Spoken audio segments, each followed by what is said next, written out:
Attorney Cuevas, can you help us again? Read into the records.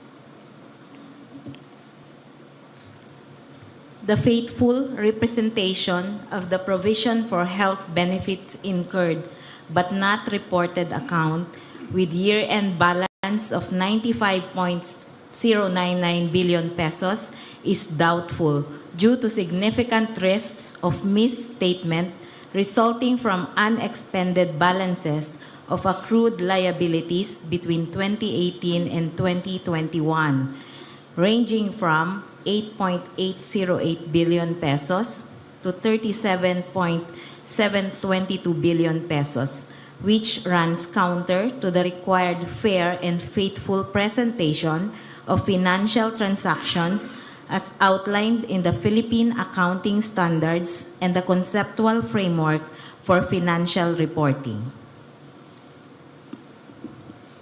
May I continue, Your Honor? Yes, please continue. In addition, there are other issues that further compromise the accuracy of the account, which include, letter A, the absence of a well-defined policy on the proper accounting of prior years in course of settlement or ICS claims, resulted in the failure to assess the reasonableness of the unexpected balance of ICS from prior years, amounting to 17.161 billion pesos.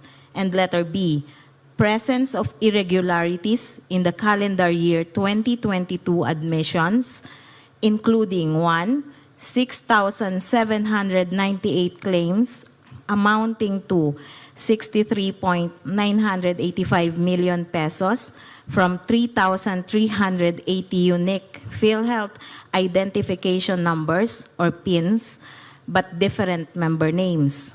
2, 710 claims amounting to 6.388 million pesos from 355 members with 2 different PINs.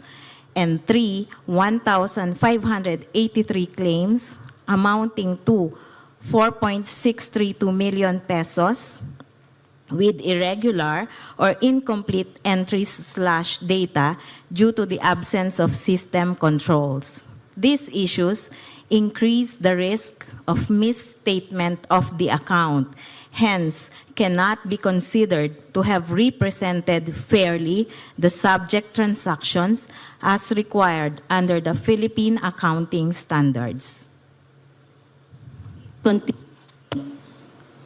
The reliability of the financial liabilities account with a year-end balance of 3.349 billion pesos is doubtful due to the presence of 94,625 claims amounting to 1.450 billion pesos that were returned to healthcare institutions or HCIs beyond the 60-day turnaround time prescribed by the National Health Insurance Act.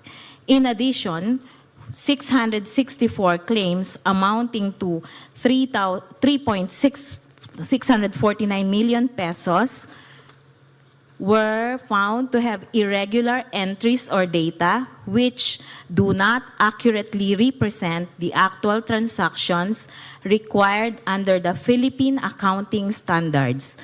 The absence of a well-defined policy and sufficient controls to regulate these transactions poses a significant risk of unreliable balances, unsettled liabilities, and decreased operational efficiency in the processing and payment of claims.